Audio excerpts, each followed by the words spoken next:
क्या है और क्या नारियों को यज्ञोपवीत करवाना चाहिए? यज्ञोपवीत संस्कार क्या है और नारियों को इन्हें करवाना चाहिए या नहीं?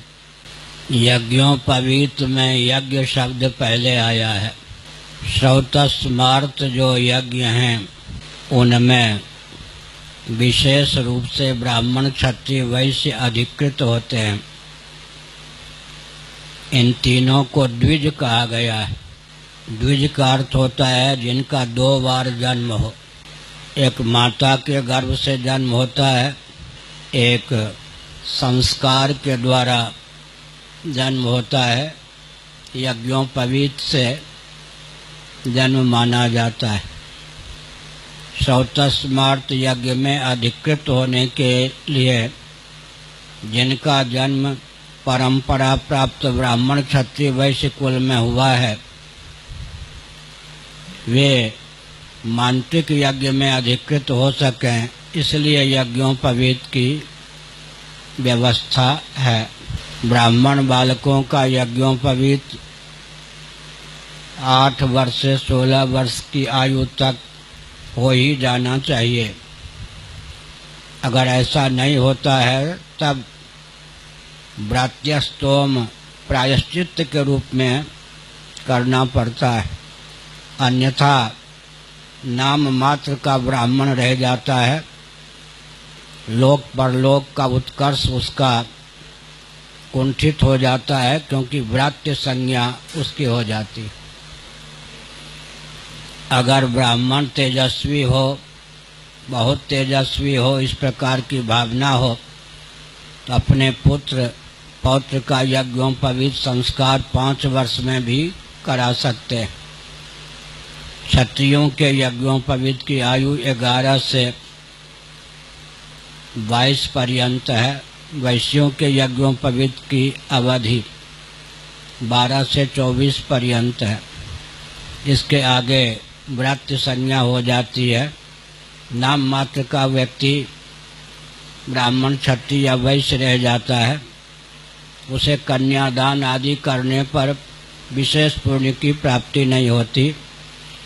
तो श्रौतस्मार्त कर्मों में अधिकृत होने के लिए यज्ञोपवीत आवश्यक है और शिखा चोटी भी आवश्यक है।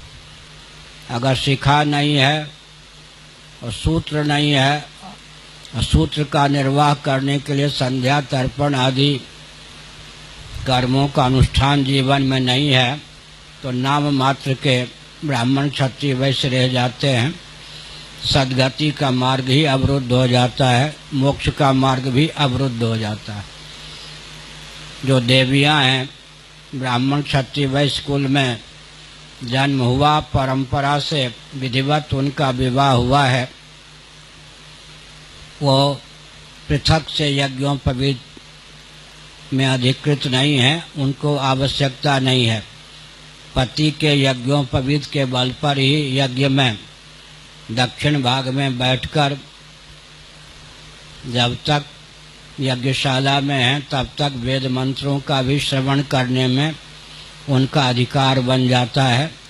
वो आहुति नहीं डालती हैं, लेकिन पति जो कुछ आहुति डालते हैं, कर्म करते हैं, वो पत्नी के कारण ही कर्म सफल होता है।